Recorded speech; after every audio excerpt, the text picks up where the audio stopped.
I knew from the early days of planning my garden railway that freight handling was going to be the driving force behind its development. So, within the first year of its completion, I started accumulating goods wagons. However, in 2007, very few off-the-shelf models of 16mm scale UK goods rolling stock were available, and so it was a case of adapting what I could find or creating my own. By 2008, I had scratch-built 4 open wagons and a brake van based on Heartland Loco Works wagon chassis. And I was steadily accumulating a range of vans, mostly bought second-hand on eBay, a mix of kit-built, Accucraft and LGB. Within a couple of years, I had also scratch-built my first cattle wagon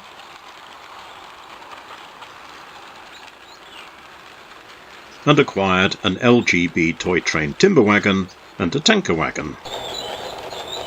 2010 also saw the introduction of my first kit-built UK outline loco, a Garden Railway Specialist's Peckforton saddle tank.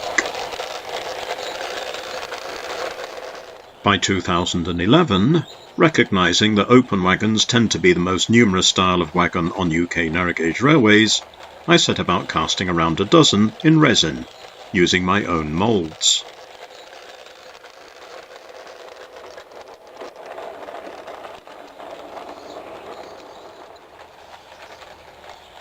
I was also standardising on wagon livery, Halford's Rattle Can Grey Primer. I like to keep things simple.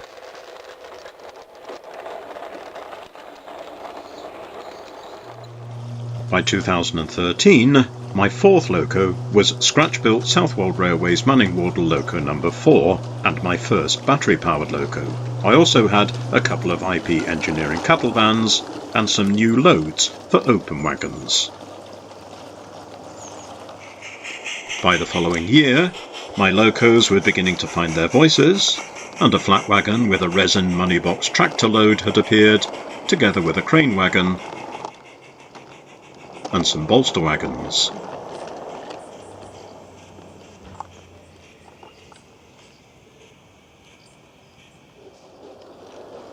By 2015, I was running out of space to store my wagons, but their increased numbers gave an excuse to test the hauling capabilities of some of my locos.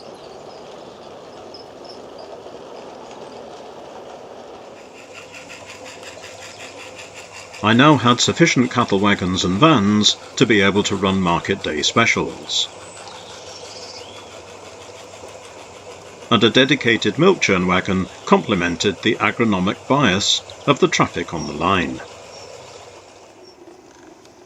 In addition to mixed freight wagons, I had also, over the years, acquired mineral skips to transport copper ore and spoil from the mines to the mainline interchange sidings.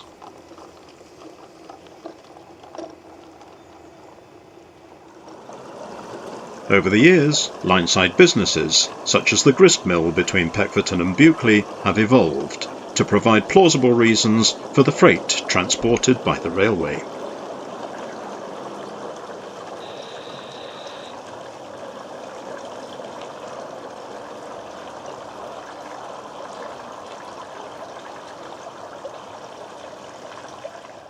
And, over the years, the loco roster has steadily increased to provide variety, such as this modification of the bog-standard LGB starter set Staines loco, which we saw at the start of this video.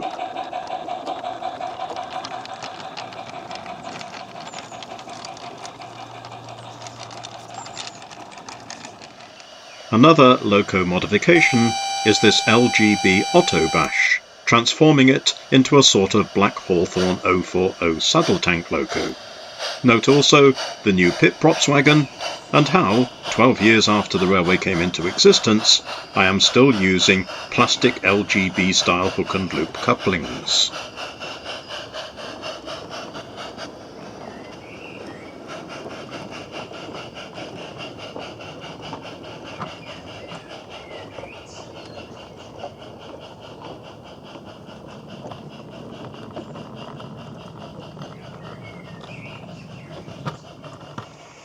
Within a year, however, I had mostly replaced the LGB couplings with my own, less obtrusive, compatible hook and loops.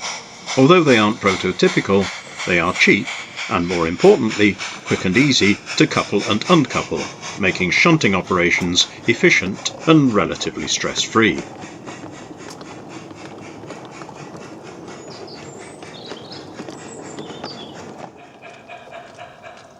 All the while, I had been experimenting with finding other sources for my wagons.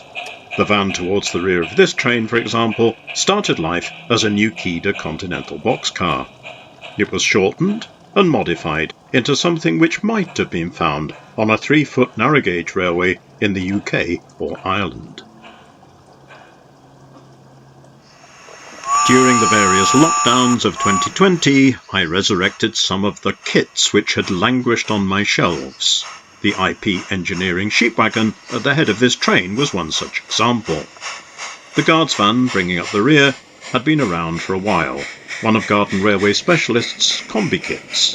An LGB toy train van formed the basis for this modification, with vacuum-formed plastic duckets and verandas added to each end. At Peckforton, you'll see that the sawmill in the background is now more detailed, whilst a cheap gondola wagon from China has been shortened and anglified into yet another open wagon at the head of this pickup goods train.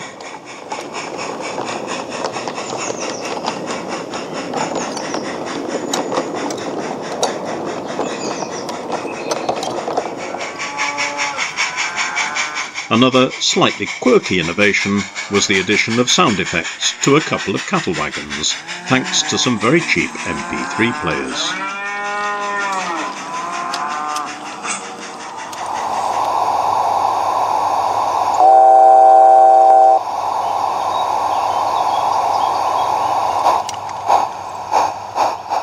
You'll notice that the resin tractor money box has now been pensioned off to be replaced by a slightly more realistic model purchased in the souvenir shop at the head of Honister Pass in Cumbria.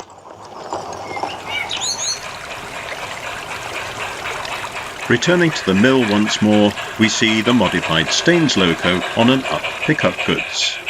In addition to wagons which have featured previously, is an ex-Southwold Railway Clemenson 6-wheeled open wagon, one of a set of Southwold wagons which I designed in Tinkercad and 3D printed. By 2022, I had become hooked on 3D printing. This ex-Metropolitan Waterboard Care Stewart loco has a 3D printed body on a much modified Bachmann Lynn chassis. The ex-Southwold Railway 2-plank open is 3D printed, as is the flat wagon, the 4-plank open, and the Glyn Valley Guards van. The curved open wagon at the end of the train is, however, one of my early plastic hard scratch builds, which featured at the very start of this video. A 3D printed Hunslet loco with a down pickup goods.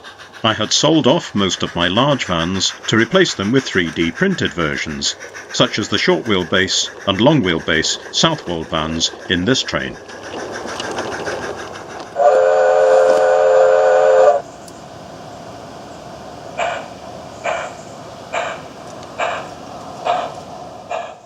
So by 2024, I had a good mix of old and new goods stock, as you can see in this train. The last wagon is a 3D printed curved end Southwold Railway open. All my 3D print files are available for free download on the gardenrails.org forum, by the way. The most recent innovation in freight handling has been the introduction of containerization for the line's fruit traffic. 3D printed Type A containers, which, incidentally, were introduced by the LMS in the 1920s. So, it would seem that in 1932, Peckforton Light Railway is at the forefront of freight handling technology. Freight handling on Peckforton Light Railway has come a long way since those early days. As the railway enters its 20th year of operation, who knows what the future may hold? I wonder if I have space for a brickworks. After all, there was one just a few miles away.